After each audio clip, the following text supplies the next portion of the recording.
తర్వాత special all Indian Congress కాదు, all India Congress party కార్యాలయం బెజవాడ కాదు, ప్రత్యేక కాంగ్రెస్ కమిటీ కార్యాలయానికి బెజవాడలో ఏర్పాటు చేసి అధ్యక్షులుగా కొండా వెంకటప్పయ్య ఉన్నారు, కార్యదర్శిగా దుగ్గిరాల గోపాలకృష్ణయ్య, ఆంధ్రరత్న దుగ్గిరాల గోపాలకృష్ణయ్య ఉన్నారు. ఇది కాంగ్రెస్ పార్టీ యాన్యువల్ సెషన్స్ కాదు, ఇది ప్రత్యేక కాంగ్రెస్ కమిటీ. విజయవాడలో మార్చారు వీరు. అంటే విజయవాడలో మార్చినందునేమో బహుశా గాంధీ గారు 1921లో విజయవాడ వచ్చి ప్రత్యేక కాంగ్రెస్ కమిటీ మీటింగ్ లో పాల్గొని వెళ్ళారు, మీ అందరికి తెలిసిందే.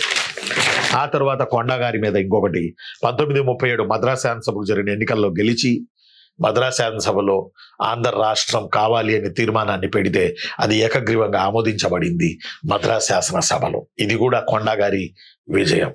అలానే గుంటూరు శారదా నిలయానికి తమ